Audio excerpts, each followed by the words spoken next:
Hello, my name is Jeffrey Werner. I'm an expert on revenue recognition, and we're talking today about the new revenue standard that will become US GAAP and worldwide IFRS guidance for revenue recognition. The new standard's been jointly issued by the Financial Accounting Standards Board for the US and the International Accounting Standards Board for worldwide companies that have revenue. The question often comes up whether this new standard only applies if the US adopts IFRS, and the answer to that is a clear no. IFRS is promulgated by the International Accounting Standards Board, which is one of the two bodies, along with the FASB, that is issuing this joint standard. This new standard is issued jointly by the FASB, which does US GAAP, and the IASB, which does IFRS. So when it becomes effective in 2017, it's effective both for US companies that follow US GAAP and companies that follow IFRS.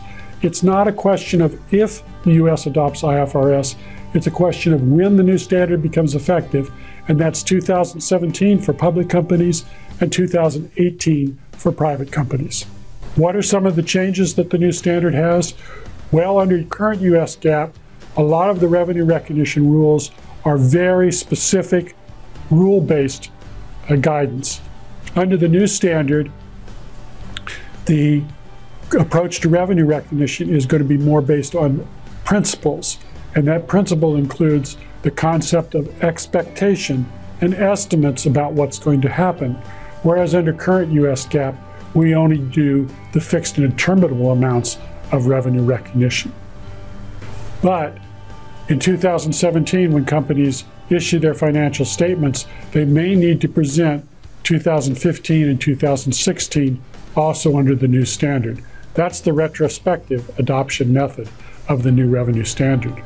There's an alternative adoption method called the simplified transition method, but it itself is not that simplified because it would require companies to restate their financial statements at the beginning of the year of adoption and then dual track revenue throughout that first year of presentation under the new standard. So there will be a whole host of issues for companies. They'll be changing their revenues. In general, you'll be recognizing more revenue sooner, but there'll be more complexities in each one of your revenue recognition transactions because there'll be a lot of subjective elements and a lot of estimates associated with those transactions. One example would be software companies are no longer going to be required to have VSOE for their undelivered elements. So they may be recognizing all of their license revenue up front, where currently they're recognizing revenue ratably over time. Other changes would include anytime there's a potential penalty or a question about the collectability of a transaction from the customer, you'd be making estimates on those amounts now, where currently you might be recognizing zero initially and waiting until the transaction is completed or fully collected before you recognize revenue. These are just some of the changes that are coming with the new standard. It's going to be a lot of work for companies to transition and comply with the new standards. And while 2017 is some time away from now, it's not too soon to get started. We've had several webcasts here at Tensoft that you can access on our website that go into this subject in more detail.